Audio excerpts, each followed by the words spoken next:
समय बड़ा बलवान होता है, वो किसी का इंतजार नहीं करता।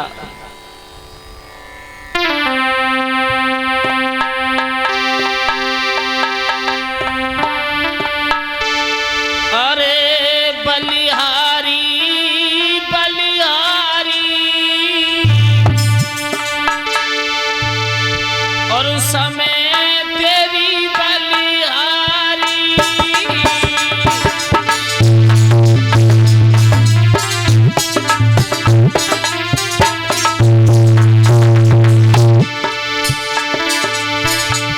अरे राजा से बन गए भिखारी,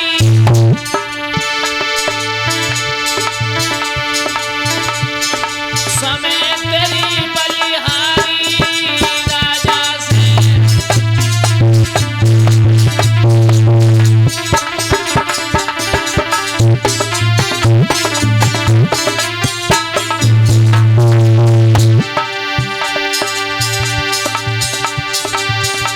अरे समय बदल गो नरसी भगत को।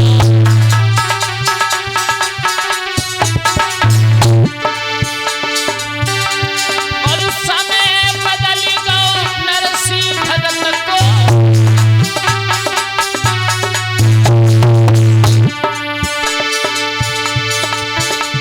फिर भाग भरो गिरधारी, समय तेरी बलिहारी बलिहारी।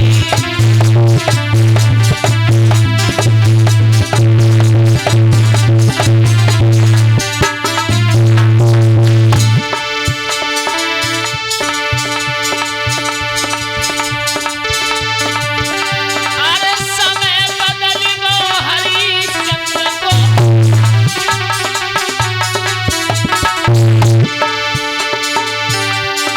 समय बदल गो हरिश्चंद्र को।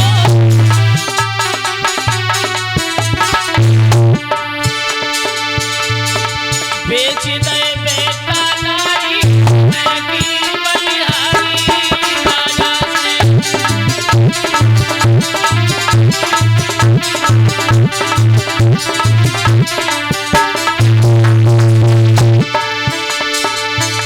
अरे राजा से बन गए भिखारी, समय तेरी बलिहारी। राजा से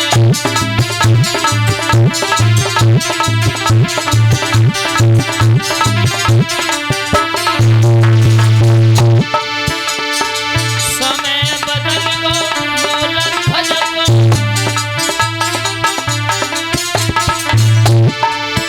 ये समय बदल गो मोलन भजन को।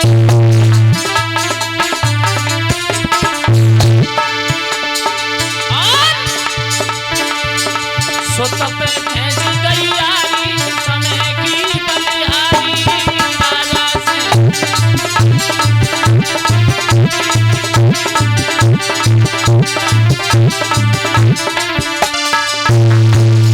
समय बड़ा बलवान होता है। समय के अनुसार महाराज हरिश्चंद्र मरघटिया बन गए हैं। महाराज हरिश्चंद्र को एक घड़ा दिया है और कहा कि ये घड़ा ले जाओ तो मैं नदी से पानी लेकर के आना है। उधर ब्राह्मणनी अपने पुत्र रोहितास को लेकर के चली गई है।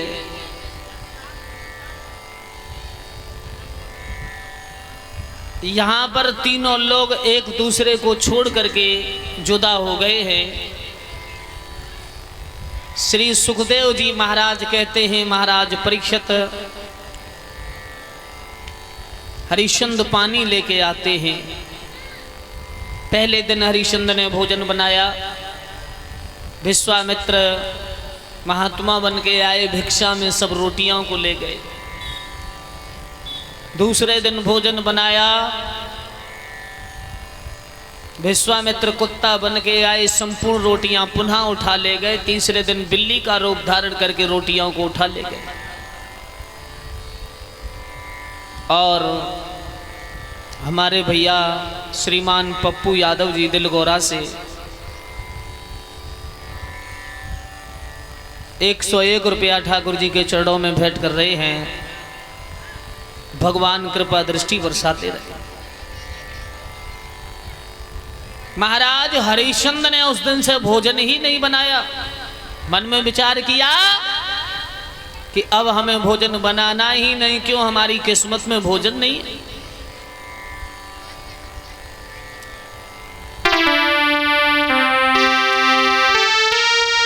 कि समय बहुत बलवान,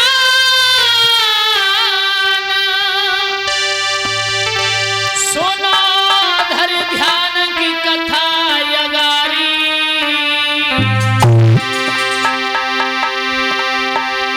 बाईकासी के बीच में राजा की हुई गई ख्वारी।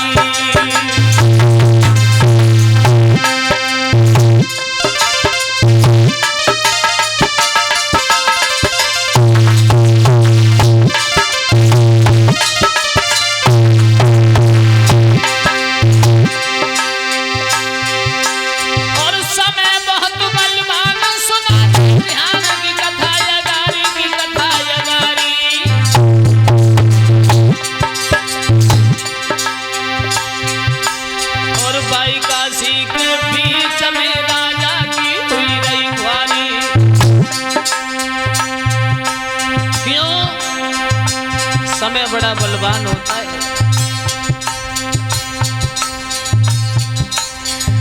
विपत्ति के बादल महाराज हरिश्चंद्र के सर पर, क्यों पत्नी और पुत्र को बाजार में बेच डाला और आज भूप पे छाई गई रे के भैया आए विपदासी।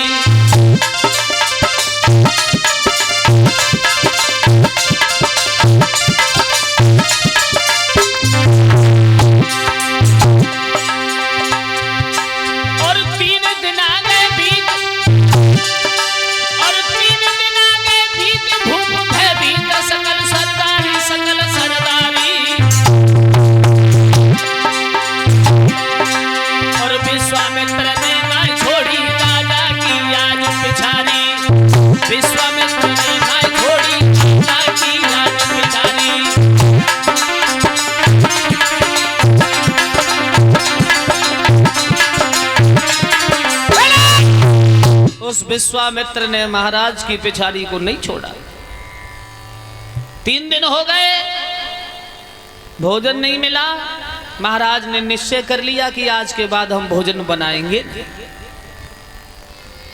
कितने दिन हो गए महाराज को? 31 दिन महाराज को हो गए, भोजन नहीं बनाया महाराज।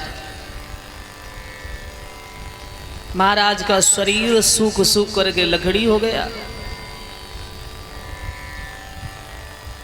उधर एक दिन महारानी तारा घाट पर आई है घड़ा लेकर के, और तारा जिस समय घड़ा लेकर के जल लेने आई और महाराज हरिश्चंद्र भी जल लेने आए हैं। लेकिन महाराज हरिश्चंद्र सुबह से दोपहर हो गया, बार बार कोशिश करते हैं घड़ा उठाने की, वो घड़ा नहीं उठता। जब घड़ा नहीं उठता तो महारानी तारा को देख करके महाराज की आंखों से आंसू आ गए। तारा कहने लगी, महाराज आप? जवाब दिया, हाँ तारा। सुबह से संध्या काल होने को है पर मेरे हाथ से घड़ा नहीं उठ रहा। तारा ने अपने पिया के शरीर को देखा तो बस आंसुओं की धार बह गई। महाराज क्या आप भोजन नहीं करते जो आपका शरीर सूख सूख करके लकड़ी हो गया? जवाब दिया, नहीं प्रिया, मैंने 3 दिन भोजन बनाया और 3 दिन, एक दिन कुत्ता ले गया, दूसरे दिन बिल्ली, एक दिन एक महात्मा के रूप में संत आए और वो भिक्षा में ले गए।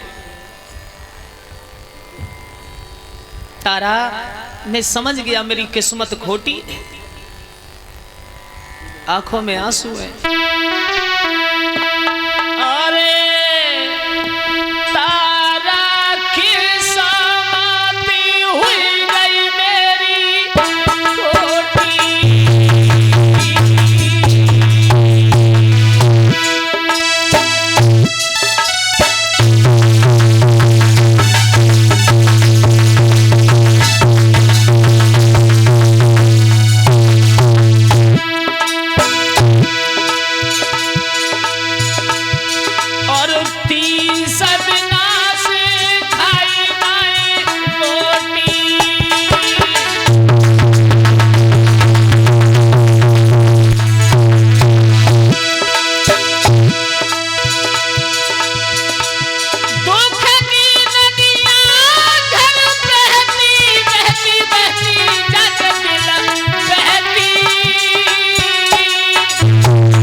कार्तिक तारा की आंखों से आंसू बह रहे।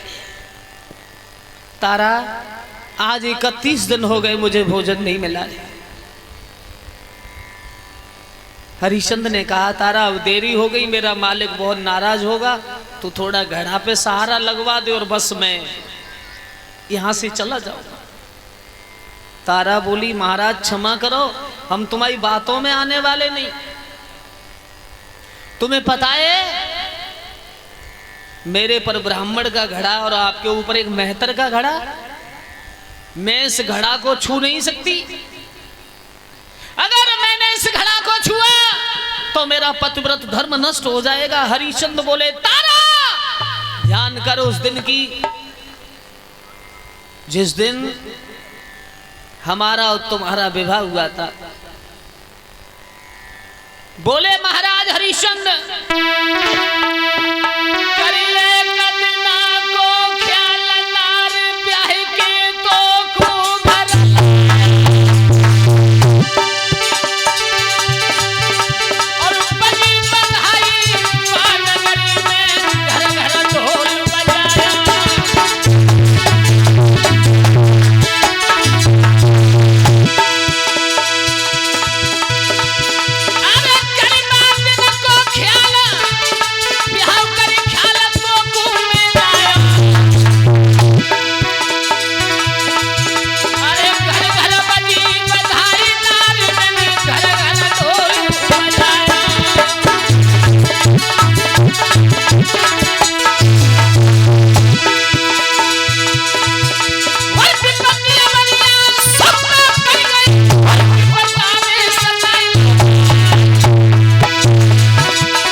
तारा, उस दिन की याद कर जिस दिन तेरा विवाह करके मैं तुझे लेके आया था। और इसी बीच में कुछ ये भक्तों ने पवित्र दान किया है, वो इस प्रकार से है।